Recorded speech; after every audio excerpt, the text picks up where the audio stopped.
Hello, brilliant student. Welcome to Topic 8 of your CRS exam preparation series. Today we are discussing the trials, crucifixion, and resurrection of Jesus. This topic appears in your exams every single year. In this lesson, you will learn about the trials of Jesus before the Jewish leaders and Pilate, the crucifixion and death of Jesus, the resurrection on the third day, and how to answer exam questions. Let us begin. First, let us look at the trials of Jesus. After Jesus was arrested in the Garden of Gethsemane, he was taken through a series of trials. These trials were illegal by Jewish law, but the religious leaders were determined to kill him. Jesus had 6 trials, 3 before Jewish leaders and 3 before Roman leaders. The first trial was before Annas, the former high priest. The second trial was before Caiaphas, the current high priest, and the Sanhedrin. The third Jewish trial was before the full Sanhedrin at daybreak. Then Jesus was taken to Pilate, the Roman governor. Pilate sent Jesus to Herod Antipas, who ruled over Galilee. Herod sent Jesus back to Pilate. Pilate finally condemned Jesus to death. Let me focus on the most important trials for your exam. The trial before Caiaphas and the Sanhedrin is recorded in Matthew chapter 26 and Mark chapter 14. The religious leaders were looking for false evidence against Jesus so that they could put him to death. Many false witnesses came forward, but their statements did not agree. Finally, 2 witnesses said, "This man said, 'I am able to destroy the temple of God and rebuild it in 3 days.'" Even then, their testimony did not agree. Caiaphas stood up and said to Jesus, "Are you not going to answer? What is this testimony that these men are bringing against you?" Jesus remained silent. The high priest said to him, "I charge you under oath by the living God. Tell us if you are the Messiah, the Son of God." Jesus said, "You have said so. But I say to all of you, from now on you will see the Son of Man sitting at the right hand of the Mighty One and coming on the clouds of heaven." The high priest tore his clothes and said, "He has spoken blasphemy. Why do we need any more witnesses? Look, now you have heard the blasphemy. What do you think?" They answered, "He is worthy of death." Then they spit in his face and struck him with their fists. Others slapped him and said, "Prophesy to us, Messiah. Who hit you?" This trial was illegal for many reasons.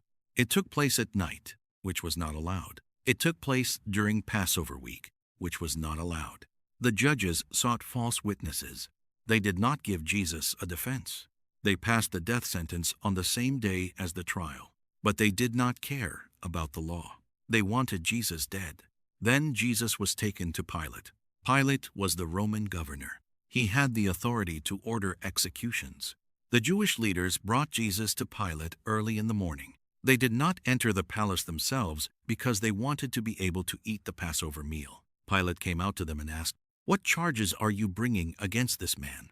They said, "If he were not a criminal, we would not have handed him over to you." Pilate said, "Take him yourselves and judge him by your own law." They said, "We have no right to execute anyone."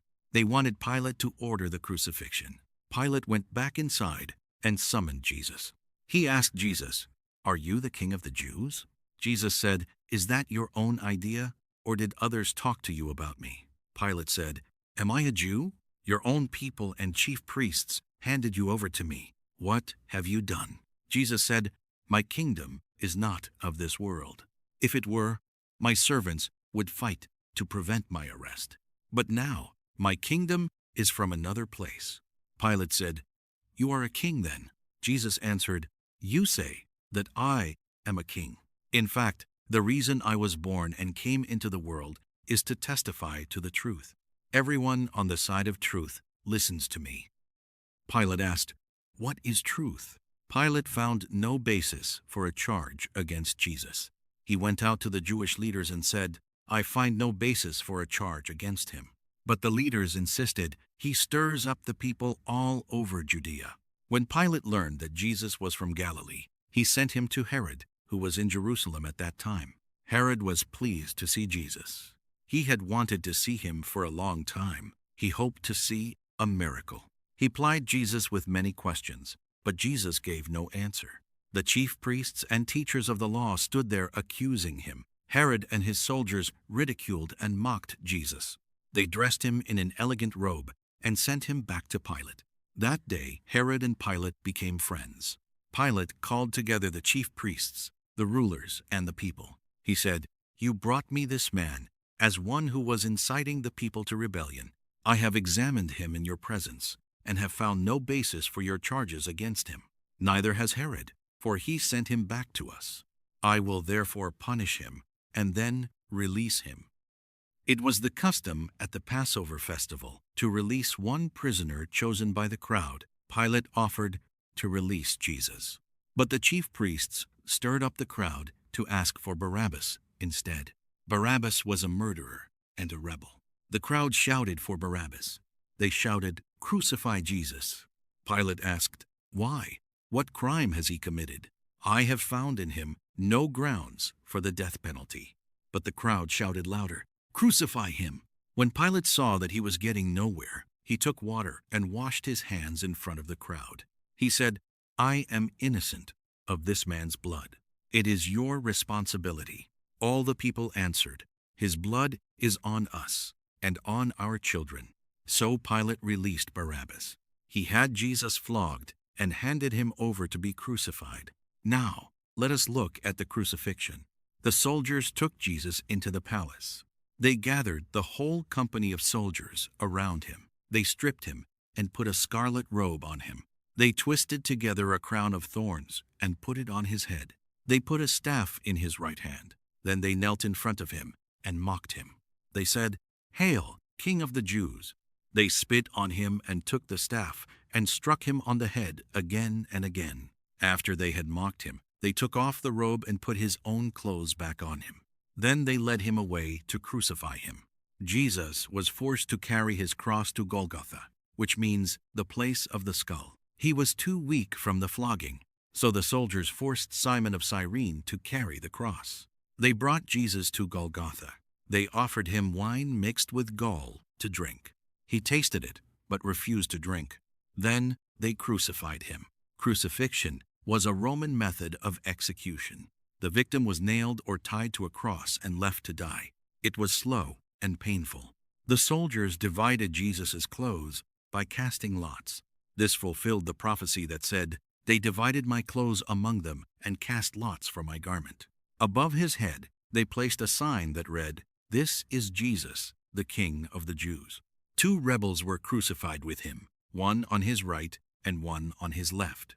The people passing by hurled insults at him. They shook their heads and said, "You who are going to destroy the temple and build it in 3 days, save yourself. Come down from the cross, if you are the Son of God." The chief priests, the teachers of the law, and the elders mocked him. They said, "He saved others, but he cannot save himself. He is the King of Israel.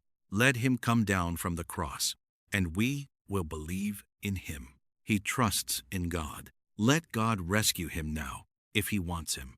For he said, 'I am the Son of God.'" The rebels also heaped insults on him. From noon until 3 in the afternoon, darkness came over all the land. About 3 in the afternoon, Jesus cried out in a loud voice, "Eli, Eli, lema sabachthani?"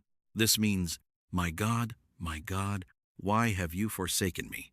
Some of those standing there thought he was calling for Elijah. One of them ran and got a sponge. He filled it with wine vinegar, put it on a staff, and offered it to Jesus to drink. The rest said, "Leave him alone.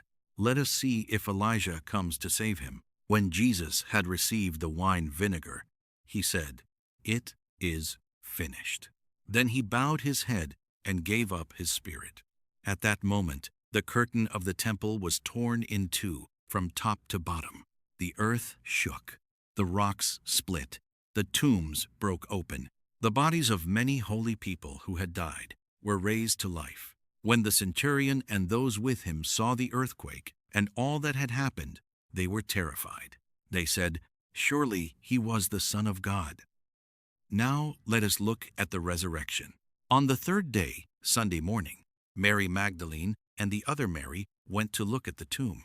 There was a violent earthquake. An angel of the Lord came down from heaven and rolled back the stone and sat on it. His appearance was like lightning, and his clothes were white as snow. The guards were so afraid that they shook and became like dead men. The angel said to the women, "Do not be afraid, for I know that you are looking for Jesus, who was crucified. He is not here. He has risen, just as he said. Come and see the place where he lay. Then go quickly and tell his disciples, he has risen from the dead and is going ahead of you into Galilee. There you will see him." The women hurried away from the tomb. They were afraid but filled with joy. Suddenly, Jesus met them. He said, "Greetings." They came to him, clasped his feet, and worshipped him. Then Jesus said, "Do not be afraid. Go and tell my brothers to go to Galilee. There they will see me." Jesus appeared to many people after his resurrection. He appeared to Mary Magdalene. He appeared to Peter. He appeared to the 2 disciples on the road to Emmaus. He appeared to the 10 disciples in the upper room, Thomas being absent. He appeared to Thomas and the others a week later. He appeared to 7 disciples by the Sea of Galilee. He appeared to more than 500 people at one time. He appeared to James. He appeared to all the apostles at his ascension. These appearances prove that Jesus truly rose from the dead. Now let me explain the significance of the trials, crucifixion, and resurrection for your exam. First, the trials show that Jesus was innocent. Pilate said 3 times, "I find no basis for a charge against him." Jesus was condemned, even though he was innocent. Second, the crucifixion shows that Jesus died for our sins. He took the punishment that we deserve. The curtain of the temple tearing shows that through Jesus' death, we can now approach God directly. Third, the resurrection shows that Jesus is the Son of God. He conquered death. He rose from the grave. His resurrection proves that everything he said is true. A common exam question asks you to describe the trial of Jesus before Pilate. Here is a sample answer. Pilate asked Jesus if he was the king of the Jews. Jesus said his kingdom is not of this world. Pilate found no basis for a charge against Jesus. He tried to release Jesus by offering the crowd a choice between Jesus and Barabbas. The crowd chose Barabbas and demanded that Jesus be crucified. Pilate washed his hands to show he was innocent of Jesus' blood and handed Jesus over to be crucified. Another exam question asks you to discuss the significance of the death of Jesus. Here is your answer. The death of Jesus is significant because he died for our sins. He took the punishment we deserve. The tearing of the temple curtain shows that through Jesus we can now approach God directly. The darkness and earthquake show that creation was responding to the death of its creator. The centurion's confession, "Surely this was the Son of God," shows that even a Roman soldier recognized who Jesus was. Another exam question asks you to describe the resurrection and its importance. Here is your answer. On the 3rd day, an angel rolled back the stone from the tomb. The tomb was empty. Jesus appeared to Mary Magdalene, to Peter, to the 2 disciples on the road to Emmaus, to the apostles, and to over 500 people. The resurrection is important because it proves that Jesus is the Son of God. It proves that his sacrifice was accepted by God. It gives us hope that we also will rise from the dead. You now understand the trials, crucifixion, and resurrection of Jesus. Practice explaining this topic to someone else.